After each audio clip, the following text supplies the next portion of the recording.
Praise the lord. నేను యవన దశలో ఉన్నప్పుడు జీవితంలో అన్నీ కోల్పోయాను.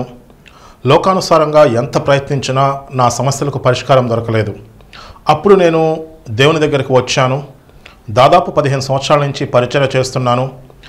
10 సంవత్సరాల పైన నా సమస్యలకు పరిష్కారం కావాలని చెప్పి బైబిల్ని లోతుగా ధ్యానించటం, ప్రార్థనలో ఎదగటం, ప్రపంచవ్యాప్తంగా అనేక మంది దైవజనులు రాసిన బుక్స్ 100ల కొలది చదివేశాను. 1000 కొలది ప్రసంగాలు విన్నాను. దేవుడు నన్ను అభిషేకించాడు, అనేకమైన మర్మాలు తెలియచేశాడు. వాటి ద్వారా నా సమస్యల నుంచి నేను విడుదల పొందాను.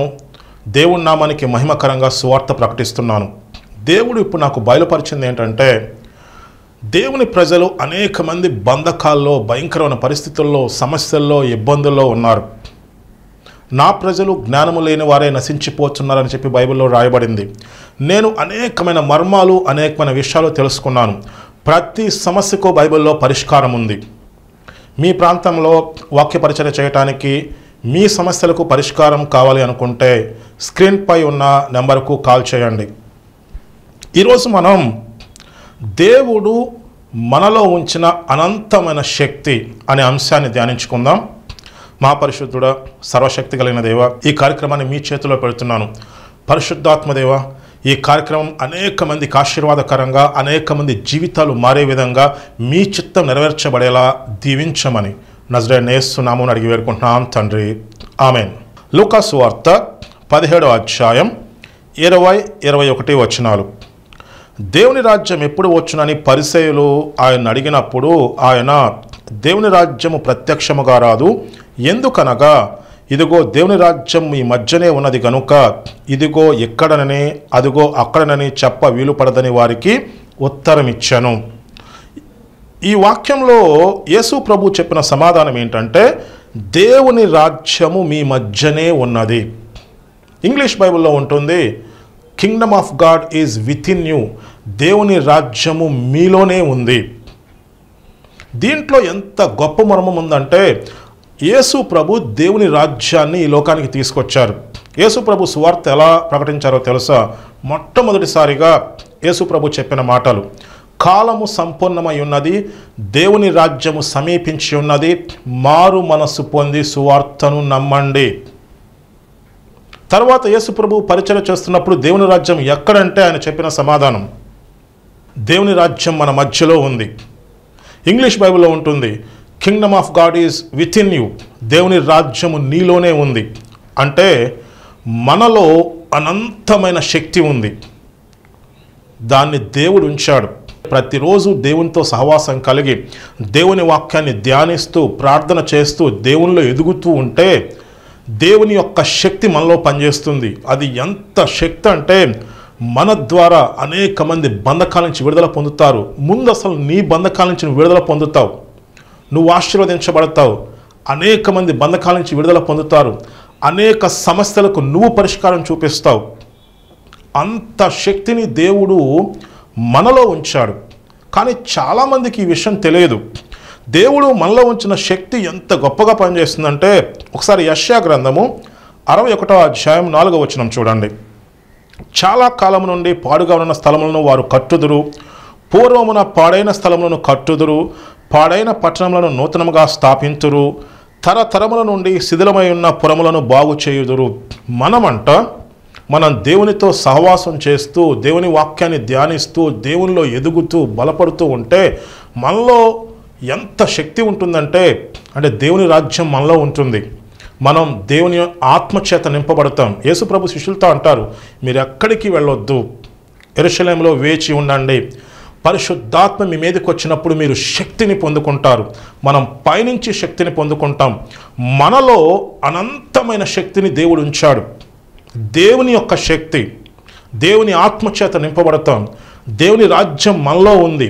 దేవుని రాజ్యం మన మధ్యలో ఉంది. ఎక్కడ 2-3 నా నామమున ప్రార్థన చేస్తారు వారి మధ్య దేవుడు ఉంటానని చెప్పాడు. దేవుడు మన మధ్యన ఉంటే, 2-3 ప్రార్థన చేసినప్పుడు దేవుడు మన మధ్యన ఉంటే దాని అర్థం ఏంటో తెలుసా? మన మధ్యలో అద్భుతమైన కార్యాలు జరుగుతాయి. మన మధ్యలో అనంతమైన శక్తి ఉంది. మన మధ్యలో సమస్త సృష్టిని సృజించిన దేవుని యొక్క శక్తి ఉంది. మనలో దేవుని యొక్క శక్తి ఉంది. మన బంధకాలను జయించుకుని మనం బయటకు వచ్చేస్తాం. మన సమస్యలను దాటుకుని మనం బయటకు వచ్చేస్తాం. మనం అనేక మందికి ఆశీర్వాదకరంగా ఉంటాం. పాడైపోయిన దాన్ని మనం ఏదేను అనంగా మారుస్తాం. ఈ లోకంలో ఉన్న ప్రతి సమస్యకు మనం పరిష్కారాన్ని చూపిస్తాం. అది దేవుని యొక్క శక్తి, దేవుని యొక్క జ్ఞానం. మీరు బైబిల్లో చూడండి, దానియేలు, షడ్రకు, మెషకు, అబేద్నెగోలు వాళ్ళెవరు? అసలు వాళ్ళు బందీలుగా వస్తారు బబులోను సామ్రాజ్యానికి.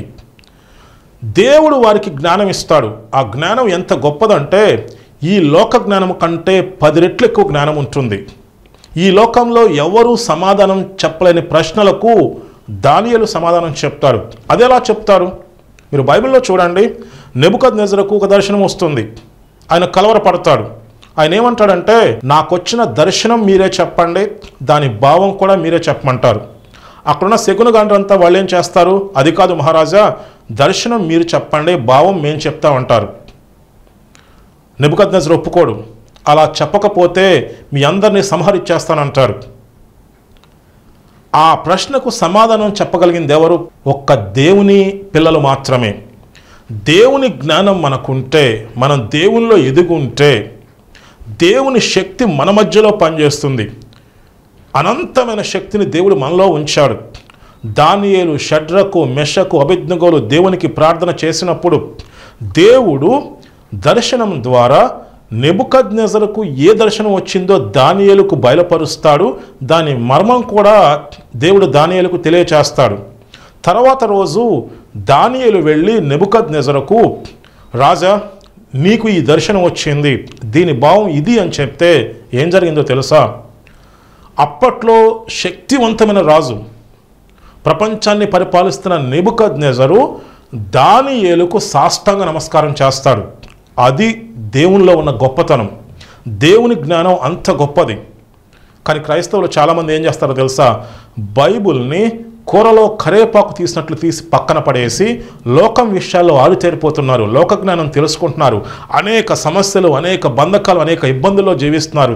వాళ్ళు ఏమనుకుంటారంటే, ఎవరో ప్రార్థన చేస్తే సమస్య పోవాలి, ఎక్కడి నుంచో ఏదో జరుగుతూ ఉంటుంది, ఎవరో మనకి ఏదో ఒకటి చేయాలి అని ఎదురు చూస్తూ ఉన్నారు. ఎవరో ప్రార్థన చేయాలి, ఎవరో మనకి సహాయం చేస్తారు, ఎక్కడి నుంచో సహాయం వస్తుంది అని చెప్పి లోక జ్ఞానంలో ఆరితేరిపోయి అపవాది మాయలో పడిపోయి అనేకమైన సమస్యల్లో, అనేకమైన ఇబ్బందుల్లో, అనేకమైన బంధకాల్లో జీవిస్తున్నారు. ప్రతి సమస్యకి బైబిల్లో పరిష్కారం ఉంది. ఈ వాక్యం వినండి, ఈ వాక్యం మీ జీవితాన్ని మార్చివేస్తుంది. దేవుని జ్ఞానం ఎంత గొప్పదంటే నీ సమస్యలకు కాదు, ప్రపంచంలో ఉన్న ప్రతి సమస్యకు నువ్వు పరిష్కారం చెప్తావు. శిష్యులు పరిశుద్ధాత్మ చేత నింపబడినప్పుడు, పైనుంచి శక్తిని పొందుకున్నప్పుడు, ఆ రోజుల్లో ఎన్ని భయంకరమైన సమస్యలు ఉన్నాయో తెలుసా? సువార్త ప్రకటించలేరు. కానీ వాళ్ళు దేవుని యొక్క శక్తిని పొందుకుని భూమిని తలకిందులు చేశారు. అంత గొప్పగా సువార్త ప్రకటించారు. అంత శక్తి మనకు అందుబాటులో ఉంది. దేవుడు మనలో అనంతమైన శక్తిని ఉంచాడు. ఆ విషయం తెలుసుకోకుండా ఎవరో ప్రార్థన చేయాలి, ఎవరో సహాయం చేయాలి, ఎవరో ఏదో చేయాలని చెప్పి ఎదురు చూస్తున్నారు. మీరు సత్యాన్ని తెలుసుకుంటారు. ఆ సత్యం మిమ్మల్ని స్వతంత్రులుగా చేస్తుంది. మీకు బైబిల్లో వాక్యం ద్వారా నేను వివరిస్తాను చూడండి. 3 యోహాను 1వ అధ్యాయం 2వ వచనం. ప్రియుడా, నీ ఆత్మ వర్ధిల్లుచున్న ప్రకారము నీవు అన్ని విషయాల్లో వర్ధిల్లుచు సౌఖ్యంగా ఉండవాలని ప్రార్థించుచున్నాను. అపోస్తలుడైన పౌలు ఏమంటాడంటే, నీకున్న బంధకాలు, నీకున్న సమస్యలు, నీకున్న ఇబ్బందుల నుంచి విడుదల పొందాలంటే నువ్వు ఆత్మలో వర్ధిల్లుచున్న ప్రకారము, నువ్వు ఆత్మలో వర్ధిల్లితే, నువ్వు దేవునిలో ఎదిగితే, ఎంతగా దేవునిలో ఎదుగుతావో, ఎంతగా దేవునిలో బలపడతావో అంతగా అన్ని సమస్యలను జయించి బయటకు వచ్చేస్తావు. అదొక్కటే పరిష్కారం. నేను యవన దశలో ఉన్నప్పుడు పేకల్లోతు సమస్యల్లోకి వెళ్ళిపోయాను. నేను క్రిస్టియన్ ఫ్యామిలీలో నుంచి వచ్చాను. నేను ఏం చేసినా సమస్యలకు పరిష్కారం లేదు, ఎవరు ప్రార్థన చేసినా ఉపయోగం లేదు. ఈరోజు మీకు చెప్పే వాక్యాన్ని నేను చేశాను. ఒకటే పరిష్కారం, మనం దేవునిలో ఎదగాలి. ప్రతిరోజు దేవునితో సహవాసం కలిగి ఉండాలి, వాక్యం ధ్యానించాలి. మొదట్లో కొంచెం ఇబ్బంది అనిపిస్తుంది, మొదట్లో మనం అంతగా నమ్మలేం. కానీ నువ్వు దేవునితో సహవాసం చేస్తూ ఉంటే, నువ్వు ప్రార్థన చేస్తూ ఉంటే దేవుని శక్తి నీలో పనిచేయటం ప్రారంభమవుతుంది. వాక్యం అంటే ఏమనుకుంటున్నారు? యేసు ప్రభు విత్తు అనే ఉపమానం చెప్తారు. ఆ విత్తు అనే ఉపమానంలో విత్తనం ఏంటి? వాక్యం. వాక్యంలో ఎంత శక్తి ఉందంటే నీ జీవితాన్ని మార్చే శక్తి ఉంది, నీ పరిస్థితుల్ని మార్చేస్తుంది. ఆ విత్తనంలోనే శక్తి ఉంది. దేవుని యొద్ద నుంచి వచ్చే ఏ మాట నిష్ఫలంగా వెనక్కి వెళ్లకుండా దేవుడు పంపిన కార్యాన్ని నెరవేరుస్తుంది. దేవుని మాట ఎంత శక్తివంతమైందంటే ఆ దేవుని మాటలోనే శక్తి ఉంది, దేవుని వాక్యంలోనే శక్తి ఉంది. ఆ దేవుని మాట నీ జీవితాన్ని మార్చేస్తుంది, నిన్ను స్వస్థపరుస్తుంది, నిన్ను బంధకాల నుంచి విడిపిస్తుంది. నువ్వు సమస్యలను జయించి బయటకు వచ్చేస్తావు. నువ్వు లోతుగా ధ్యానిస్తూ ఉంటే ఇన్ని విషయాలు తెలుసుకుంటావు. పైన ధ్యానిస్తూ ఉంటారు చాలామంది క్రైస్తవులు, సంఘానికి రావటానికి కూడా ఇష్టపడరు. లోక జ్ఞానం తెలుసుకుంటూ ఉంటారు. అయ్యో నా పరిస్థితి ఏంటి ఇలా ఉందనుకుంటారు. నువ్వు దేవునిలో ఎంతగా ఎదుగుతావో అంతగా నువ్వు సమస్యల్ని బంధకాలని జయించి బయటకు వచ్చేస్తావు. 100% జరుగుతుంది. నా జీవితంలో అన్నీ కోల్పోయి నాకు అసలు ఏ ఆశ లేనప్పుడు, నాకు ఏం లేదు, అన్నీ కోల్పోయాను. నేను చేసింది ఇదే, దేవునితో సహవాసం చేస్తూ దేవుని వాక్యాన్ని ధ్యానిస్తూ ప్రార్థన చేస్తూ నాకు అర్థం కాకపోతే అనేక మంది దైవజనులు రాసిన బుక్స్ చదివాను, ఇంకా అనేక మంది దైవజనులు చెప్పే ప్రసంగాలు విన్నాను. కొంత టైం అయ్యింది, కొన్ని సంవత్సరాలు పట్టింది, కానీ దేవుడు నాకు అనేకమైన మర్మాలు బయలుపరిచాడు. అన్ని బంధకాలు జయించుకుని బయటకు వచ్చేస్తాను. దేవుని ఆశీర్వాదం నా జీవితంలోకి వచ్చింది. ఈరోజు శక్తివంతంగా పరిచర్య చేస్తున్నాను. ఎందుకంటే నాకు ఒక విషయం తెలుసు, దేవుడు మనలో అనంతమైన శక్తిని ఉంచాడు. మన ద్వారా దేవుడు అద్భుతమైన కార్యాలు చేస్తాడు. ఇజ్రాయేలీలు ఐగుప్తులో బానిసలుగా ఉన్నారు. వాళ్ళు నడిపించడానికి ఎవరు వచ్చారు? దేవుడు మోషేని ఏర్పాటు చేసుకున్నాడు. జనాలు సమస్యల్లో ఉన్నప్పుడు, ఇబ్బందుల్లో ఉన్నప్పుడు న్యాయాధిపతుల టైంలో దేవుడు ఎవరొకరిని న్యాయాధిపతిని లేవనెత్తాడు, వాళ్ళని సమస్యల నుంచి విడిపించాడు. ఇప్పుడు కూడా అనేక మంది సమస్యల్లో, బంధకాల్లో, భయంకరమైన పరిస్థితుల్లో ఉన్నప్పుడు దేవుడు ఏం చేస్తున్నాడంటే దైవజనులు లేవనెత్తుతున్నాడు. వాళ్ళు ఇలా దేవునిలో ఎదిగి, దేవునిలో బలపడి, దేవుని మాట వింటూ వాళ్ళు ఉన్నప్పుడు వాళ్ళ ద్వారా దేవుని శక్తి పనిచేస్తుంది. అనంతమైన శక్తి ఉంది. నీ జీవితం మారటమే కాదు, నువ్వు అనేక మంది జీవితాలను మార్చేస్తావు. నువ్వు ఎండిన భూమిని ఏదైనా వనంగా మార్చేస్తావు. అంత శక్తి మనకు అందుబాటులో ఉంది. మీకు ఇంకా వాక్యం ద్వారా వివరిస్తాను చూడండి. కీర్తనలు 1వ అధ్యాయం 1 నుంచి 3 వరకు. దుష్టుల ఆలోచన చొప్పున నడువక, పాపుల మార్గమున నిలవక, అపహాసకులు కూర్చుండ చోట కూర్చుండక, యెహోవా ధర్మశాస్త్రమందు ఆనందించుచు దివారాత్రములు దాన్ని ధ్యానించువాడు ధన్యుడు. అతడు నీటి కాలువేర నాటబడినదై ఆకు వడక తన కాలమందు ఫలమిచ్చు చెట్టు వలె ఉండును. అతడు చేయునదంతయు సఫలమగును. ఒక్కసారి చదవండి. ఈ వాక్యంలో ఏం రాయబడిందంటే మనం అనేకమైన సమస్యల్లో ఉన్నాం, మనం అనేకమైన ఇబ్బందుల్లో ఉన్నాం. అది అందరికీ తెలుసు. దానికి పరిష్కారం ఈ వాక్యంలో ఉంది. ఏంటా పరిష్కారం? దేవుని వాక్యాన్ని దివారాత్రములు ధ్యానిస్తే ఆ ఒక్కటి చాలు, మొత్తం నీ జీవితం మారిపోతుంది. కరెక్ట్గా వాక్యాన్ని చదవండి. కానీ క్రైస్తవులు ఏం చేస్తారో తెలుసా? దుష్టుల ఆలోచన చొప్పున నడువక, పాపుల మార్గమున నిలవక, అపహాసకులు కూర్చుండు చోట కూర్చుండవద్దని చెప్తే లోకానికి సంబంధించిన ఆలోచనలు, ఆ తలంపులు అవన్నీ కలిగి లోక జ్ఞానంలో ఎక్స్పర్ట్లు అయిపోయి ఉంటారు. లోకంలో అనేకమైన విషయాలు తెలుసుకుంటూ ఉంటారు. అపవాది లోక జ్ఞానం ద్వారా పనిచేస్తూ ఉంటాడు. నిన్ను ముంచేయాలంటే చాలా ఈజీ అపవాదికి. నువ్వు లోక జ్ఞానం కలిగి ఉన్నావు, లోకంలో అనేక విషయాల్లో ఆరితేరిపోయి ఉన్నావు. అపవాది అబద్ధానికి జనకుడు.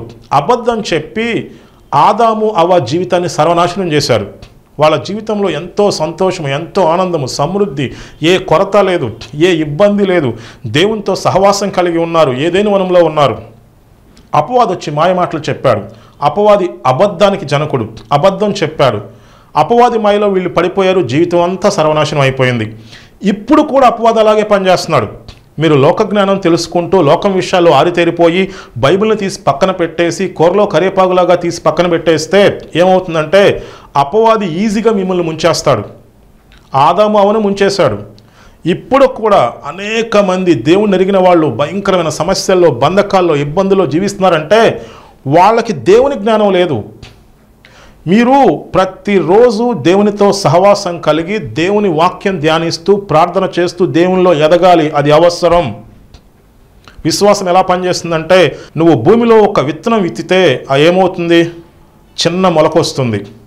ఆ విశ్వాసాన్ని నువ్వు కాపాడుకోవాలి. ప్రతిరోజు నువ్వు వాక్యం ధ్యానిస్తూ దేవునిలో సహవాసం చేస్తూ ప్రార్థన చేస్తూ ఎదుగుతూ ఉండాలి. చిన్న మొక్క మీరు పీకితే వచ్చేస్తుంది. మీకున్న విశ్వాసం అది వెంటనే పోతుంది. మీకున్న విశ్వాసం బలపడాలి, లోతుగా ఉండాలి. లోతుగా ఉండాలంటే ఆ మొక్క పెద్దదై ఒక మహావృక్షంగా మారిందనుకోండి, ఆ మొక్క మనం తెత్త అయిందనుకోండి, మీరు పీకితే అది రాదు. అలా మీరు విశ్వాసంలో ఎదగాలి. మీకు దేవుని జ్ఞానం కావాలి. హృదయము నిండి ఉన్న దాన్ని బట్టి ఒకరి నోరు మాట్లాడుతుంది. మీరు దేవుని వాక్యాన్ని ధ్యానిస్తూ ఉంటే దేవుని జ్ఞానం మీకు ఉంటుంది. మీరు సత్యాన్ని తెలుసుకుంటారు. సత్యం మిమ్మల్ని స్వతంత్రులుగా చేస్తుంది. మీరు అపవాది మాయలో పడరు. అదే కదా ఈ వాక్యం మనకి చెప్తుంది. చూడండి, మీకున్న ప్రతి సమస్యకి పరిష్కారం ఈ వాక్యంలోనే ఉంది. ఎలా ఉంటారంట? నీటి కాలువ నాటబడినదై ఆకువాడక తన కాలమందు ఫలమిచ్చు చెట్టు వలె ఉండును, అతడు చేయనదంతయు సఫలమగును. మనం అదే అనుకుంటాం కదా. మనం సంతోషంగా సమృద్ధి కలిగి ఆశీర్వదించబడి మనం చేసేదంతా సఫలమవ్వాలి. సఫలం అవ్వాలంటే ఏం చేయాలి? లోక జ్ఞానం అయితే నిండా మునిగిపోతావు. నువ్వు దేవునితో సహవాసం చేస్తే, దివారాత్రములు దేవుని వాక్యాన్ని ధ్యానిస్తే, ఇలా విశ్వాస సంబంధమైన వాక్యాన్ని వినండి, పదే పదే వినండి, దేవుని మాట వినండి, ప్రార్థన చేస్తూ ఉండండి. కొంత టైం పడుతుంది. ఎందుకంటే మీరు భూమిలో విత్తనం వేసినప్పుడు ఆ విత్తనం మొలకెత్తి పెద్దదై అది ఫలాలను ఇస్తుంది. అలాగే నువ్వు విశ్వాసంతో నీ జీవితాన్ని మొదలు పెడుతున్నావు. కొంత టైం పడుతుంది. ఆ విశ్వాసం నువ్వు ఎదుగుతావు, విశ్వాసంలో బలపడతావు. విశ్వాసం అనేది నీలో బలమైన శక్తిగా మారుతుంది. దేవుని యొక్క శక్తి నీలో పనిచేస్తుంది. నువ్వు దేవుని ఆత్మచేత నింపబడతావు. దేవుని రాజ్యము నీలో పనిచేస్తుంది. దేవుని రాజ్యము నీలో పనిచేయటం అంటే నీలో అనంతమైన శక్తి ఉంటుంది. నువ్వు అన్ని బంధకాలు తెంచుకుని బయటకు వచ్చేస్తావు. నువ్వు అనేక మందికి ఆశీర్వాదకరంగా ఉంటావు. ఇంకా మీకు అనేకమైన వాక్యాల ద్వారా చెప్తాను. చూడండి, ఎఫెసీయులకు రాసిన పత్రిక 3వ అధ్యాయం 20-21 వచనాలు. మనలో కార్యసాధకమైన తన శక్తి చొప్పున మనము అడుగు వాటి కంటేను ఊహించు వాటన్నిటికంటేను అత్యధికముగా చేయు శక్తి గల దేవునికి క్రీస్తు యేసు మూలముగా సంఘములో తరతరములు సదాకాలము మహిమ కలుగునుగాక. ఆమేన్. ఈ వాక్యాన్ని మీరు జాగ్రత్తగా పరిశీలించారా? మనలో కార్యసాధకమైన తన శక్తి చొప్పున, మనలో కార్యసాధకమైన దేవుని యొక్క శక్తి చొప్పున. మనలో దేవుని శక్తి ఎప్పుడు కార్యసాధకం అవుతుంది? నువ్వు ప్రతిరోజు దేవునితో సహవాసం కలిగి దేవుని వాక్యాన్ని ధ్యానిస్తూ, అనేకమైన మర్మాలు ధ్యానిస్తూ, నీకు అర్థం కాకపోతే ఇలా విశ్వాస సంబంధమైన వాక్యాన్ని వింటూ నువ్వు ప్రార్థన చేస్తూ నువ్వు దేవునిలో ఎదుగుతూ ఉంటే దేవుని శక్తి నీలో పనిచేస్తూ ఉంటుంది. మనలో కార్యసాధకమైన దేవుని యొక్క శక్తి చొప్పున, దేవుని శక్తి నీలో ఎంత పని చేస్తుందో అంతకన్నా ఎక్కువ అద్భుత కార్యాలు నువ్వు పొందుకుంటావు. ఈ వాక్యం యొక్క అర్థం అదే. మనలో కార్యసాధకమైన తన శక్తి చొప్పున మనము అడుగు వాటన్నిటికంటేను ఊహించు వాటన్నిటికంటేను అత్యధికముగా చేయు శక్తి గల దేవునికి క్రీస్తు యేసు మూలముగా సంఘములో తరతరములు సదాకాలము మహిమ కలుగునుగాక. ఆమేన్. నాకు చాలా సమస్యలు ఉన్నాయి, నేను విడుదల పొందలేను, నేను బంధకాల నుంచి బయటకు రాలేను, నా జీవితం ఇంతే, నా పరిస్థితి ఇంతే, అవన్నీ చెప్పొద్దు. అసలు ఆ మాటలు మనం చెప్పకూడదు. ఎలాగోలా జీవించేస్తాను, ఎలాగలా ఉండిపోతాను, అసలు ఆ మాటలు చెప్పొద్దు. బైబిల్ ఏముందో తెలుసా? నమ్ముట నీ వలనైతే నమ్ము వారికి సమస్తము సాధ్యము. మనం నమ్మాలి, మనం విశ్వసించాలి. ఎలా వస్తుంది ఆ విశ్వాసం? లోకం మాటలు వింటే అవిశ్వాసం వస్తుంది. నువ్వు దేవుని మాటలు వింటే విశ్వాసం వస్తుంది. నువ్వు దేవునిలో ఎదగాలి, దేవునిలో బలపడాలి. నీలో కార్యసాధకమైన దేవుని యొక్క శక్తి చొప్పున నీలో దేవుని శక్తి పనిచేస్తూ ఉంటుంది. దేవుని రాజ్యం మనలో ఉంది, దేవుని రాజ్యం మన మధ్యలో ఉంది. మనం పైనుంచి శక్తిని పొందుకుంటాం, అనంతమైన శక్తి. ఎండిపోయిన పరిస్థితిలో ఉన్న ప్రతిదాన్ని ఏదైనా మనం మార్చేస్తాం. పాడైపోయిన దాన్ని మనం బాగు చేస్తాం. పాడైపోయిన జీవితాన్ని మనం బాగు చేస్తాం. బంధకాల నుంచి అనేక మంది విడుదల పొందుతారు. ప్రతి సమస్యకి పరిష్కారం మన దగ్గరే ఉంది. అది దేవుడు మనలో ఉంచాడు. దేవుడు మనలో అనంతమైన శక్తి ఉంచాడు. అది ఎలా యాక్టివేట్ అవుతుంది, ఎలా పనిచేస్తుందో కూడా నేను చెప్పాను. అంత శక్తి మనకు అందుబాటులో ఉంటే దాన్ని ఉపయోగించకుండా మనం లోకజ్ఞానం కలిగి సమస్యల్లో ఉండిపోయి ఎవరొకరు సహాయం చేస్తారు, ఎవరొకరు ప్రార్థన చేస్తారు, ఎవరొకరు హెల్ప్ చేస్తారు, దీనంగా బంధకాల్లో ఉండటం ఏంటి? అపవాది మాయలో పడిపోయారు. ఆదాముకి అవ్వకి అంత గొప్ప జీవితం అందుబాటులో ఉంటే వాళ్ళు దేవునితో సహవాసం కలిగి దేవుని చిత్తాన్ని నెరవేర్చకుండా అపవాది మాయలో పడిపోయి వాళ్ళ జీవితం ఎంత దారుణమైన పరిస్థితిలోకి వచ్చిందో చూడండి. ఎగ్జాక్ట్గా అపవాది ఇప్పుడు కూడా అదే చేస్తున్నాడు. దేవుడు మనకి ఎంత గొప్ప జీవితం అందుబాటులోకి తీసుకొచ్చాడు. యేసు ప్రభు మన కోసం ప్రాణం పెట్టాడు. ఒకసారి ఆలోచించండి. ఇట్లుండగా ఏమందము, మన కోసం తన కుమారుణ్ణి యేసు ప్రభువుని ఇవ్వటానికి వెనుతీయక మన కోసం అనుగ్రహించిన దేవుడు ఆయనతో పాటు సమస్తము మనకెందుకు అనుగ్రహించాడు? యేసు ప్రభునే మన కోసం ఇచ్చేశాడు. దేవుడు మనల్ని అంతగా ప్రేమిస్తున్నాడు. ఎంతగా ప్రేమిస్తున్నాడు అంటే ఆయన మన తండ్రి. మన కోసం తన కుమారుణ్ణి ఇచ్చిన దేవుడు మిగతాయి మనకి ఇవ్వడా? మీరు బైబిల్ ఎప్పుడైనా చదివారా? అడుగుడి మీకు ఇయ్యబడును, తట్టుడి మీకు తీయబడును, వెదకుడి మీకు దొరుకును, అడుగు ప్రతివానికి ఇయ్యబడును. మీ కుమారులు రొట్టెను అడిగితే మీరు రాతిని ఇస్తారా? చేపను అడిగితే పాముని ఇస్తారా? మీరు చెడ్డవారై ఉండి మీ పిల్లలకు మంచి ఈవులను ఇస్తారు కదా, మరి పరలోకమందున తండ్రి మరి నిశ్చయముగా మంచి ఈవులను మనకి ఇస్తారు. మనమే మన పిల్లలకు మంచిగా ఇస్తాం అనుకుంటాం కదా, మరి తండ్రి మనసు ఎంత గొప్పదో తెలుసా? తండ్రి మన కోసం తన కుమారుణ్ణి ఇచ్చేశాడు. యేసు ప్రభు ఈ లోకానికి వచ్చి మన కోసం ప్రాణమే పెట్టేశాడు. మన కోసం ప్రాణం పెట్టిన దేవుడు మిగతా ఇవ్వడా? ఎక్కడ మన నమ్మకం? ఎక్కడ మన విశ్వాసం? లోక జ్ఞానం తెలుసుకుని అపవాది మాయలో పడిపోయి చాలా భయంకరమైన పరిస్థితుల్లో క్రైస్తవులు ఉన్నారు. రండి, వెనక్కి రండి, సత్యాన్ని తెలుసుకోండి, దేవుని వాక్యాన్ని ధ్యానించండి. యేసు ప్రభు తనని నమ్మిన వారితో ఏమంటారంటే, మీరు నిజముగా నా వాక్యం ముందు నిలిచి ఉన్నవారైతే మీరు సత్యమును గ్రహిస్తారు, సత్యము మిమ్మల్ని స్వతంత్రులుగా చేస్తుంది. మీరు సత్యాన్ని తెలుసుకోవాలి. సత్యం మిమ్మల్ని బంధకాల నుంచి విడిపించేస్తుంది. మీరు ఈ విషయం తెలుసుకున్నట్లయితే అపవాది బంధకాలని జయించుకుని బయటకు వచ్చేస్తారు. ఇంకా చూడండి, ఫిలిప్పీయులకు రాసిన పత్రిక 4వ అధ్యాయం 13వ వచనం, నన్ను బలపరచువాని అందే నేను సమస్తము చేయగలను. I can do all things through Christ who strengthens me. నన్ను బలపరచువాని అందే నేను సమస్తము చేయగలను. అపోస్తలుడైన పౌలు ఏ పరిస్థితిలో ఉన్నా, ఏ ఇబ్బందుల్లో ఉన్నా, అన్నీ కలిగి ఉన్నా, ఏమీ లేని పరిస్థితిలో ఉన్నా ఆయన ఏమంటాడు తెలుసా? నన్ను బలపరచువాని అందే నేను సమస్తము చేయగలను. నా పరిస్థితి ఇంతే, నా జీవితం ఇంతే, నేను సమస్యల నుంచి బయటకు రాలేను, ఇవన్నీ అసలు మనం చెప్పకూడదు. అవి చాలా తప్పది. బైబిల్లో ఎంత స్పష్టంగా రాయబడింది, విశ్వాస సంబంధము కానిదేదో అదే పాపము. అసలు విశ్వాసం లేకపోవటమే పాపం. దేవుణ్ణి కలిగిన వాళ్లే, దేవునిలో ఉన్నవాళ్లే విశ్వాసం లేకుండా, దేవుని మీద నమ్మకం లేకుండా, దేవుని శక్తి ఏంటో తెలుసుకోకుండా, దేవుడు మన కోసం ఏం చేశాడో తెలుసుకోకుండా, నా జీవితం ఇంతే, నా పరిస్థితి ఇంతే, దేవుడు ఉంటే నాకు ఎందుకు ఇలా జరుగుతుంది, ఇవన్నీ చెప్తున్నావు అనుకో, నీ సమస్య నుంచి నువ్వు బయటికి రాలేవు. ఎందుకంటే నీకు విశ్వాసం లేదు.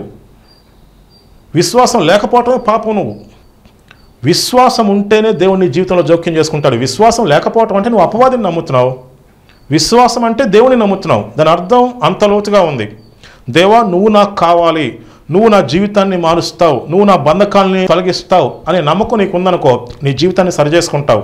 నువ్వు దేవుడు చెప్పింది చేస్తావు, నువ్వు దేవుని పనికి ఇస్తావు. నీకు ఖచ్చితంగా తెలుసు దేవుడు నీ జీవితంలో జోక్యం చేసుకుంటాడు, నీ జీవితంలో అద్భుతమైన కార్యాలు చేస్తాడు. అది విశ్వాసం. నువ్వు దేవుడు చెప్పింది చేయలేదు, నీ జీవితాన్ని సరిచేసుకోలేదు, అసలు నువ్వు దేవుని పనికి ఇద్దామన్న ఆలోచన లేదు, నువ్వు అపవాదిని నమ్ముతున్నావు. నీకు తెలుసో తెలియక అపవాది పని చేస్తున్నావు. అపవాదిని నువ్వు నమ్మితే దేవుడు నీ జీవితంలో ఎలా జోక్యం చేసుకుంటాడు? ఊరికే ప్రార్థన చేస్తూ ఉంటారు. ఏదో కాసేపు ప్రార్థన చేస్తేనో, ఎవరో ప్రార్థన చేస్తేనో ఏదన్నా జరుగుద్దేమో ట్రై చేస్తూ ఉంటారు. నువ్వు సందేహంతో ఉంటే దేవుని యొద్ద నుంచి నీకేం దొరకదు.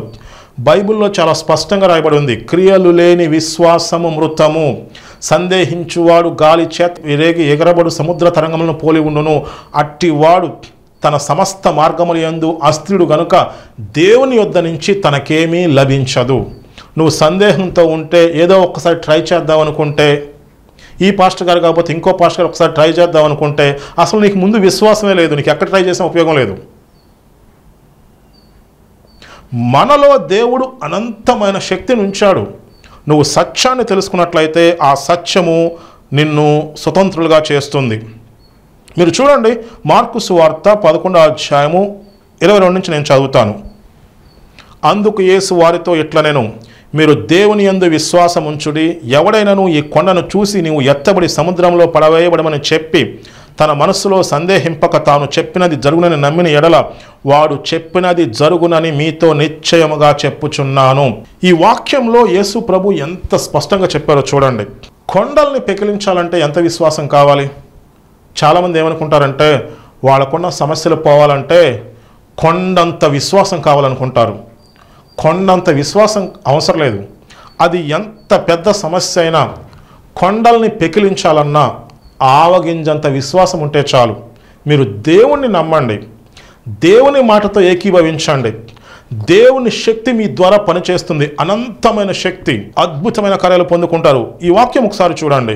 యేసు ప్రభు చెప్పిన మాట, దేవుని యందు విశ్వాసం ఉంచండి, దేవుణ్ణి నమ్మండి, దేవుని మాటతో ఏకీభవించండి. ఎవడైనాను ఈ కొండను చూసి నీవు ఎత్తబడి సముద్రంలో పడవేయబడమని చెప్పి తన మనసులో సందేహింపక తాను చెప్పినది జరుగునని నమ్మిన ఎడల వాడు చెప్పినది జరుగునని మీతో నిశ్చయముగా ఖచ్చితంగా చెప్తున్నాను యేసుప్రభు అన్నారు. దేవుని యందు విశ్వాసం ఉంచి కొండలాంటి సమస్య, ఆ సమస్యను చూసి ఆ సమస్య పోతుందని నువ్వు పలికితే, నువ్వు పలికి అది జరుగుతుందని నమ్మితే, నువ్వు ఏమైతే పలుకుతావో నువ్వు సందేహించకుండా ఉంటే అది ఖచ్చితంగా జరిగిపోతుంది. యేసుప్రభు చెప్పిన మాట. నువ్వు అంత విశ్వాసంలోకి ఎదగాలి. నువ్వు దేవుని మాటలు వింటా ఉంటే నువ్వు విశ్వాసంలో బలపడతావు, విశ్వాసంలో ఎదగాలి. నువ్వు నమ్ముట నీ వలనైతే నమ్మువారికి సమస్తము సాధ్యము. మనకి ఎంత గొప్ప శక్తి అందుబాటులో ఉందో తెలుసా? అసలు నీకు ఏమీ తెలియాల్సిన అవసరం లేదు, నువ్వు చదువుకోవాల్సిన అవసరం కూడా లేదు. యేసు ప్రభు శిష్యులు చాలామంది విద్య లేని పామరులు, వాళ్ళకి ఏం తెలియదు, చేపలు పట్టుకునేవాళ్ళు. నీకేం తెలియకపోయినా, నీకేం లేకపోయినా నువ్వు యథార్థంగా దేవుని మాట వింటే తన ఎడల యథార్థ హృదయం గలవారిని బలపరచుటగా యెహోవా కనుదృష్టి లోకమందంతటా సంచారం చేయుచున్నది. నువ్వు యథార్థంగా దేవుని మాట వింటే, నువ్వు దేవుని వాక్యాన్ని ధ్యానిస్తూ ప్రార్థన చేస్తూ ఉంటే, నువ్వు ఇలా అనేకమైన మర్మాలు తెలుసుకుంటే అనంతమైన దేవుని శక్తి నీలో పనిచేస్తుంది. పరిశుద్ధాత్మ మీ మీదకి వచ్చినప్పుడు మీరు శక్తిని పొందుకుంటారు అని చెప్పి బైబిల్లో రాయబడి ఉంది. పైనుంచి శక్తిని పొందుకుంటాం. దేవుని రాజ్యం మన మధ్యలో పనిచేస్తుంది. దేవుని రాజ్యం నీలో ఉంది అంటే అనంతమైన శక్తి నీలో ఉంది. నువ్వున్న అన్ని బంధకాలను జయించుకుని బయటకు వచ్చేస్తావు. నువ్వు విశ్వాసంతో చెప్తావు. నువ్వు దేవుని యందు విశ్వాసం ఉంచి అది కొండలాంటి సమస్య అయినా సరే వెళ్ళి సముద్రంలో పడవని చెప్పి నువ్వు సందేహించకుండా నువ్వు నమ్మితే అది ఖచ్చితంగా జరిగిపోద్ది. అది యేసు ప్రభు చెప్పిన మాట. ఇంకొక వాక్యం మీకు చదివినిపిస్తాను చూడండి. గొప్ప గొప్ప కార్యాలు చేయాలంటే ఎలా జరుగుతుందో తెలుసా? యెహోషువ 1:8 ఉంటుంది. ఈ ధర్మశాస్త్ర గ్రంథమును నీవు బోధింప తప్పిపోకూడదు, దానిలో వ్రాయబడిన వాటన్నిటి ప్రకారము చేయుటకు నీవు జాగ్రత్త పడినట్లు దివారాత్రములు దాన్ని ధ్యానించిన ఎడల నీ మార్గములను వర్ధిల్ల చేసుకుని చక్కగా ప్రవర్తించదవు. నువ్వు దేవుడు చెప్పిన మాట వినాలంటే దానికి ఒక్కటే పరిష్కారం. నువ్వు ప్రతిరోజు దేవుని వాక్యాన్ని ధ్యానిస్తూ ఉంటే, దేవునితో సహవాసం కలిగి ఉంటే నువ్వు దేవుని మాటలు నమ్ముతావు. తర్వాత దేవుడు నీతో మాట్లాడి ఇలా చేయమంటే విశ్వాసంతో పని చేసేస్తావు, నువ్వు గొప్ప కార్యాలు పొందుకుంటావు. అక్కడున్న మర్మం అది.